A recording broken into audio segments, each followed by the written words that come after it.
Bismillahirrahmanirrahim. Assalamualaikum warahmatullahi wabarakatuh.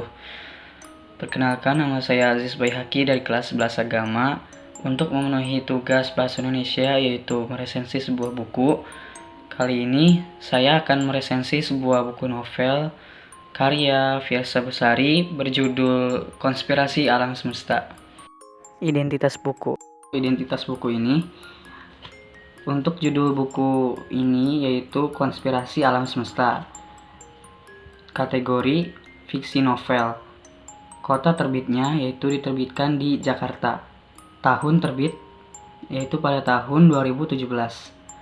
Pengarang buku ini yaitu Fiersa Besari. Tebal buku berkisar 238 halaman. Sinopsis buku.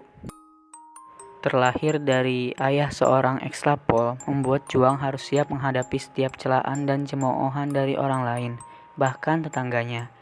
Juang Astrajingga, seorang yang cukup rupawan, walaupun kumal, dengan brewok tipis, menghiasi wajah dan alis tebal, menaungi sepasang mata tajam lelaki itu, yang pernah menjadi petualang yang lompat dari satu pelukan ke pelukan yang lain. Baginya, pelukan adalah pelukan, soal perasaan lain cerita. Bandung, September 2011. Juang sedang mencari sebuah buku yang dikategorikan sebagai langka. Lalu tak sengaja menabrak seorang perempuan, dan tak sengaja pula saat Juang mengembalikan buku-buku yang terjatuh, mereka saling bertatap mata untuk pertama kalinya, yang seolah membuat jagat raya Juang berhenti. Kita tak pernah tahu apa yang direncanakan alam semesta.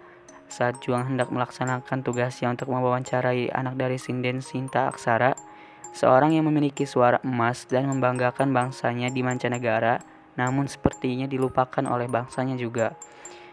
Ana Tidae dari seorang sinden terkenal dan orang yang pernah ditabrak Juang saat berada di toko tersebut. Berawal dari tabrakan semesta keduanya dan naik biang lala berdua, sampai berencana untuk mendaki bersama. Senja memang membawa kita kepada kegelapan. Namun jika kita tahu cara bersyukur, banyak bintang dalam gelap yang menunggu untuk kita nikmati. Senja menjadi awal dari kisah mereka berdua. Tugas yang diemban sebagai seorang jurnalis membuatnya harus melakukan sebuah perjalanan yang sangat beresiko, meninggalkan Ana yang baru saja merasa nyaman di sampingnya. Seketika berpulang dari perjalanan panjangnya selama berbulan-bulan, alam kembali mengujinya dengan kabar ibunya masuk rumah sakit karena lambungnya yang kian bertambah parah. Lagi-lagi Juang harus bertahan dan kuat menerima kenyataan hidup yang sedang dialaminya. Hingga sang ibu pergi dan Juang kehilangan sumber cahaya hidupnya, memaki dirinya sendiri yang belum sempat mengabdi. Ana yang paham dengan keadaan Juang tak tega jika harus mengatakan bahwa ia pun harus melakukan operasi karena tumor yang tumbuh di kepala bagian belakangnya.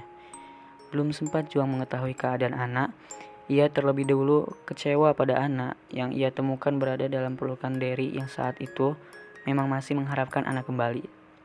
Juang melarikan diri ke Nias, lagi-lagi karena tugasnya. Namun kali ini ia memang ingin melarikan diri dari Ana. Cemburu membuat ego Juang tak terkendali. Ana sebenarnya masih enggan melakukan operasi karena ia paham keadaan ayahnya sebagai seorang pensiunan. Ia hanya menyerahkan hidupnya pada takdir jika memang tak dapat melanjutkan kehidupannya. Satu pesan dari ayah Ana membuat Juang bergegas meninggalkan Nias, kemudian mengutuki dirinya mengapa egonya begitu tinggi. Juang pulang dengan keadaan Ana yang tengah berbaring di rumah sakit. Juang berusaha meyakinkan Ana bahwa tak ada harga yang pantas untuk sebuah nyawa. Maka berapapun pembiayaan operasinya, itu bukanlah masalah. Juang meyakinkan Ana bahwa ia cukup kuat untuk berbagi penderitaan. Ana dengan perjuangan dan rasa optimisnya mampu kembali menjadi gadis periang dan tangguh. Tumor kecilnya telah lenyap. Juang dan Ana menikah, hidup sederhana di sebuah rumah di perkebunan teh. Berjanji untuk saling menemani hingga hari tua, hingga maut menjemput. Juang kembali pergi meninggalkan Ana untuk membantu sahabatnya yang terkena letusan Gunung Sinabung. Sekuat apapun Ana memintanya untuk tidak pergi, tak akan mengubah keputusan Juang. Juang pergi meninggalkan Ana yang ternyata tengah mengandung. Sebisa mungkin Juang membantu korban bencana itu. Namun naas, Gunung Sinabung belum sepenuhnya stabil. Saat juang mengevakuasi warga yang masih enggan mengungsi, awan panas itu menyembur kembali, membinasakan juang yang tengah bergerilya mengabdi. Anak dalam kandungan Ana terlahir. Ilya Astrajingga menjadi pengganti Juang di samping Ana. Ilya, kata terindah dalam kehidupan Juang dan Ana. I love.